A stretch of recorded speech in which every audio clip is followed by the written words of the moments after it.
Apple ने finally iPhone 15 series के साथ USB-C पोर्ट दे दिया है, थैंक्स टू यूरोपियन यूनियन, वरना ये कभी पॉसिबल नहीं होता। तो अब क्वेश्चन ये आता है कि अब इस USB-C पोर्ट के साथ आप क्या कर सकते हो, मतलब USB-C पोर्ट के क्या फ़ायदे हैं, क्या कर सकते हो और क्या नहीं कर सकते हो।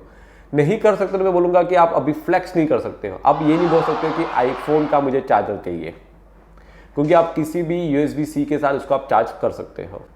तो पहला बेनिफिट तो मैं यही बोलूँगा कि अब आपको अलग से लाइटनिंग केबल लेके घूमने की ज़रूरत नहीं है, क्योंकि आजकल सारे ऑलमोस्ट एंड्रॉयड फ़ोन्स USB-C के साथ ही आते हैं। तो आपके घर में कोई ना कोई USB-C पड़ा ही रहेगा, तो आपको चार्ज करने के लिए लाइटनिंग केबल ढूंढने की ज़रूरत नहीं है। किसी भी USB-C के साथ आप उसको चार्ज कर सकते हो।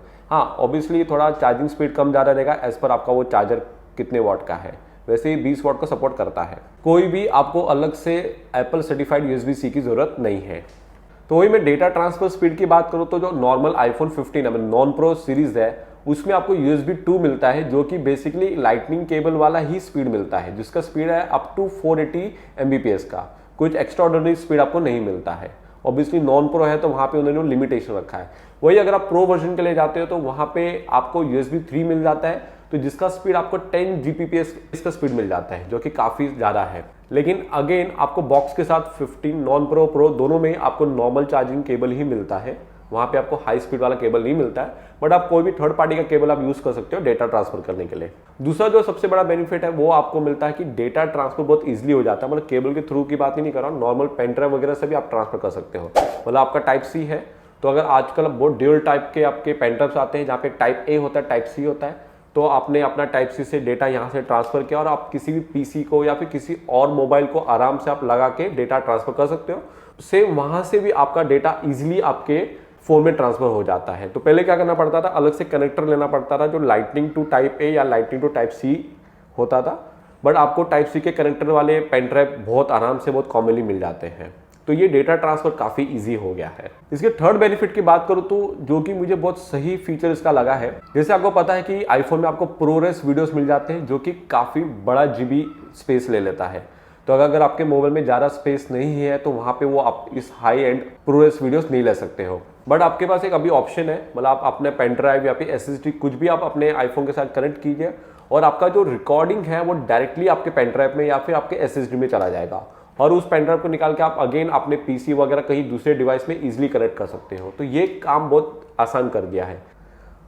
अभी देखिए यहाँ पे मैं कैमरे पे गया हूँ, तो अभी जो प्रोरेस पे वो क्लिक नहीं है, मतलब वहाँ पे वो कट किया हुआ है। तो अगर मैं रिकॉर्डिंग करता हूँ तो ये रिकॉर्डिंग हो रहा है नॉर्मल, ठीक है, 60 पे भी रिकॉर्डिंग हो रहा है। बट जैसे ही मैं प्रोरेस पे क्लिक करता हूँ तो यहाँ पे एक मैसेज आता है कि प्रोरेस नॉट सपोर्टेड, मतलब प्रोरेस 4K या फिर 1080p 60 फ्रेम पर सेकंड में मुझे रिकॉर्डिंग करना है प्रोरेस वीडियोस के लिए, उसके लिए मुझे एक्सटर्नल हार्ड ड्राइव लगेगा।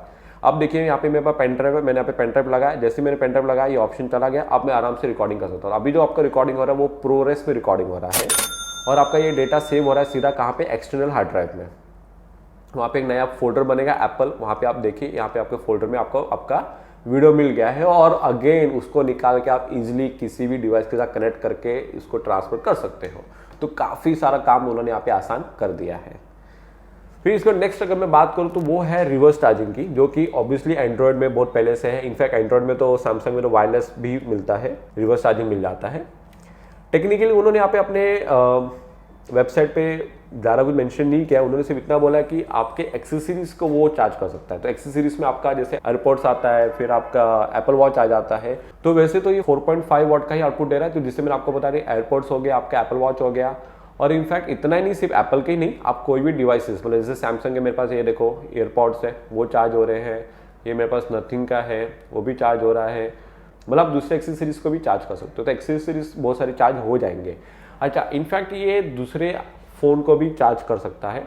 अगेन स्पीड कम है तो मुझे नहीं लगता कि आप शायद यूज़ करोगे, क्योंकि बहुत ज़्यादा कम स्पीड है, तो इससे बहुत कम वाट का उसका पावर है, तो वो कितने टाइम में चार्ज होएगा इतना टाइम कौन वेट करेगा। बट फिर भी ऑप्शन दिया है तो हम देख लेते हैं।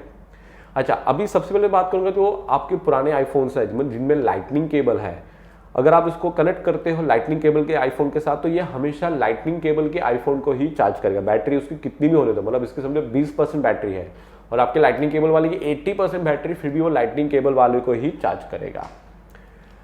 फिर आप आईफोन दूसरे आईफोन के साथ चार्ज करते हो जिसका टाइप सी ही है, मतलब आईफोन 15 सीरीज के ही दो फोन को लेके अगर आप चार्ज करते हो तो वहां पे वो ये देखता है कि किसकी बैटरी कम है, जिसकी बैटरी कम है उसको वो चार्ज करेगा। मतलब अगर समझो एक में 80% है और एक में अगेन 20% है तो 20% वाला ही वहां पे चार्ज होगा।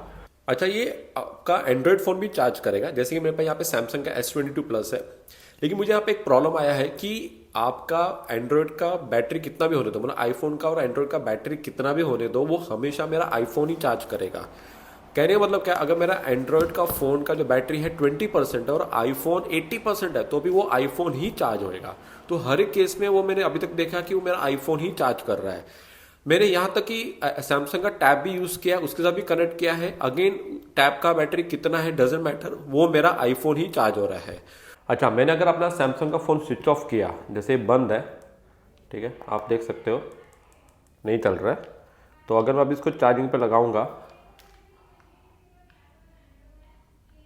तो अभी देखो मेरा सैमसंग का फोन चार्ज कर रहा है, मतलब सैमसंग का फोन होने पे ही वो सैमसंग का फोन चार्ज कर रहा है, अगर चालू रहेगा तो फिर आईफोन ही चार्ज कर रहा है। अच्छा, मेरे पास एक दूसरा सैमसंग का दूसरा एंड्रॉयड फ़ोन भी है मेरे पास, ये एक वीवो का फ़ोन है। अभी देखो मैंने इसको लगाया चार्जिंग पे, यहाँ पे अभी वीवो का फ़ोन चार्ज हो रहा है और यहाँ पे देखो 47% दिख रहा है और आईफोन जो है वो 44% पे है। मतलब आईफोन का बैटरी कम है इसके कंपैरिजन में, लेकिन फिर भी अभी यही चार्ज हो रहा है। तो वही मैं यहाँ पे बोल रहा हूँ कि समझ में नहीं आ रहा है कि कौन से केस में किस में चार्ज करना है। मतलब सैमसंग में वो आईफोन को ही चार्ज कर रहा है, अब वीवो का फ़ोन लिया तो अभी वो वीवो को चार्ज कर रहा है। तो ये थोड़ा सा मुझे मिस और हिट वाला लग रहा है, शायद ये कुछ अपडेट से सॉल्व हो सकता है, बट फिलहाल तो ये ऐसे ही कर रहा है। और इतना ही नहीं, मतलब USB-C के साथ फायदा ये है कि आप दुनिया भर के एक्सेसरीज को इससे कनेक्ट कर सकते हो। मतलब पहले प्रॉब्लम ये था कि आपको लाइटनिंग केबल वाले ही कुछ एक्सेसरीज लेने पड़ते थे, उसी से आप चार्ज कर सकते, उसके साथ ही आप यूज़ कर सकते थे। जैसे कि ये मेरे पास यहाँ पे एक वायरलेस माइक है जिसके बॉक्स के साथ ही आपको दो पोर्ट मिल जाते हैं, एक लाइटनिंग और एक टाइप सी वाला। लेकिन अभी मुझे वो लाइटनिंग की ज़रूरत ही नहीं है, मेरा टाइप सी वाला है, उसी से मैं अपने एंड्रॉयड के साथ भी कनेक्ट कर सकता हूँ माइक को और अपने आईफोन के साथ भी कनेक्ट कर सकता हूँ। और भी बहुत सारे एक्सेसरीज है, मतलब आप इमेजिन नहीं कर सकते इतने सारे ऑप्शन है, क्योंकि बहुत सारे मार्केट में है एक्सेसरीज है जो सिर्फ टाइप सी के साथ ही आ रहे थे, लाइटनिंग केबल के साथ नहीं आते थे, बट आप वो भी आप अपने आईफोन के साथ कनेक्ट कर सकते हो। इनफैक्ट यहाँ पे आप गेम वगैरह भी आप टीवी के साथ कनेक्ट करके लगा सकते हो। जैसे कि मेरे पास ये प्रोटोनिक्स का USB हब है जो कि आप नॉर्मली मैक के लिए यूज़ करते हो।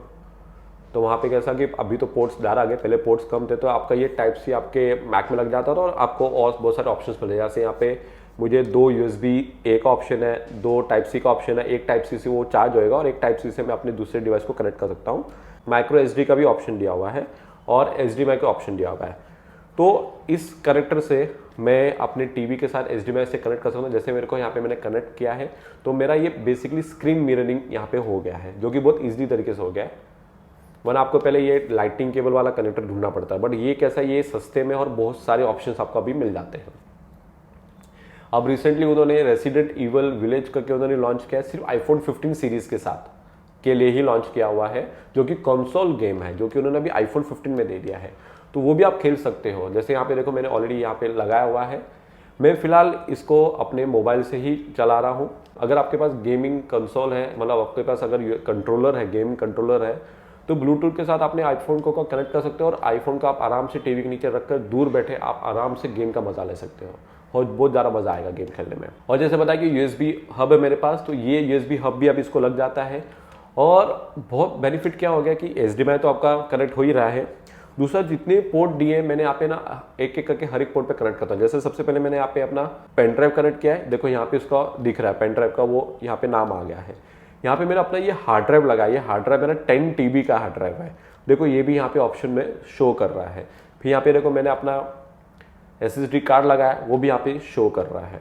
तो मतलब आप एक नहीं 3-4 डिवाइस को आप एक साथ ही अपने आईफोन के साथ कनेक्ट कर सकते हो अगर आपको जरूरत पड़े तो मुझे लगता है कि USB-C होने से आपके पास ऑप्शंस और भी बहुत सारे खुल गए हैं, दुनिया भर के एक्सेसरीज आप उसको कनेक्ट करके आप यूज़ कर सकते हो। तो मुझे कमेंट करके बताइए अगर आप भी आईफोन 15 यूज़ कर रहे हो तो क्या चीज़ें आप कनेक्ट करते हो अपने आईफोन के साथ। और ऐसे और वीडियोज़ के लिए मुझे फॉलो करना ना भूलिए। मैं आपको जल्दी मिलूंगा अपने न्यू वीडियो के साथ, तब तक के लिए थैंक यू। तो उसके पहले वीडियो को आगे देखने से पहले मुझे सब्सक्राइब करना ना भूलिए।